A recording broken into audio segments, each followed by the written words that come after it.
दोस्तों, एक युवक बेंगलुरु से अपने घर लौटता है। घर लौटने के बाद प्रेमिका से उसकी कहासुनी हो जाती है।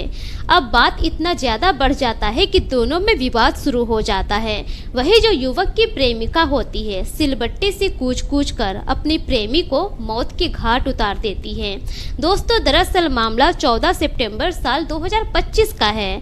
मुरारी कुमार जो कि बेंगलुरु से पटना लौटता है। पटना में वो एक किराए के मकान में रहा करता था, वहीं पर उसकी प्रेमिका भी रहा करती थी। अब दोनों में एक बात को लेकर विवाद हो जाता है। दरअसल जो मुरारी होता है वो एक जमीन लेने वाला था, लेकिन उसकी प्रेमिका कहती है कि जमीन तुम मेरे नाम पर ले लो। अब इस बात को लेकर दोनों में विवाद शुरू हो जाता है। मुरारी चाहता था कि वो अपने नाम पर जमीन ले। अब विवाद इतना ज्यादा बढ़ जाता है कि जो उसकी प्रेमिका होती है सिलबट्टे से कूच कूच कर मुरारी को मौत के घाट उतार देती है। अब जो यह मामला होता है पुलिस तक पहुंचती है। जैसे ही पुलिस को सूचना मिलती है, पुलिस मौके पर घटना स्थल पर पहुंचती है। जो डेड बॉडी होता है पुलिस अपने हिरासत में लेती है और फिर पोस्टमार्टम के लिए भेज देती है। वहीं जो कातिल प्रेमिका होती है पुलिस इसे अरेस्ट करती है और फिर थाने लेकर चली जाती है। अब जो पुलिस की टीम होती है मृतक के परिजन को सूचना दे देती है। सूचना मिलने के बाद मुरारी के जो बड़े भाई होते हैं वो मौके पर थाने पर पहुंच जाते हैं। अब जैसे ही मुरारी के बड़े भाई थाने पहुंचते हैं, वहां पर पहले से ही बहुत सारे रिपोर्टर खड़े होते हैं। पहले मुरारी के भाई जाते हैं थाने के अंदर, सारा मामला देखते हैं। उसके बाद जैसे ही वो बाहर निकलते हैं, रिपोर्टर सभी घेर लेते हैं। घेरने के बाद जब उनसे सारी कहानी पूछते हैं, तब जाकर मुरारी के भाई जो कहानी बताते हैं, जिससे जानने के बाद सभी हैरान हो जाते हैं। दोस्तों, अगर आप भी सुनेंगे तो आप भी सोचने पर मजबूर हो जाएंगे। आइए जानते हैं कि आखिर मुरारी के भाई ने ऐसी क्या कहानी बताई। दोस्तों, दरअसल मामला बिहार की राजधानी पटना के कंकड़बाग थाना क्षेत्र की है। कंकड़बाग इलाके में ही एक युवक जिसका नाम होता है मुरारी कुमार वहीं पर एक किराए का मकान लेकर अपनी प्रेमिका के साथ लिव इन में रहा करता था। उसकी जो प्रेमिका थी पहले से ही शादीशुदा थी, उसका एक बच्चा भी होता है, लेकिन उसके बावजूद भी मुरारी कुमार अपनी प्रेमिका के साथ उस घर में अच्छे से किराए के मकान में रहा करता था। वही जो मुरारी कुमार होता है वो एक ट्रक ड्राइवर था। बेंगलोर में वो 22 चक्का ट्रक चलाया करता था और उसकी सैलरी लगभग 40 से 50 हजार तक की थी।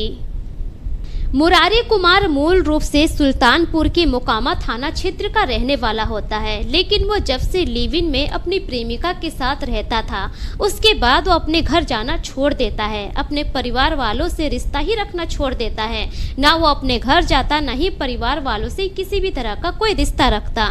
धीरे धीरे ऐसा ही समय गुजरता है। मुरारी कुमार अपनी प्रेमिका को अपनी पत्नी की तरह सारी सुविधाएं दे रहा था।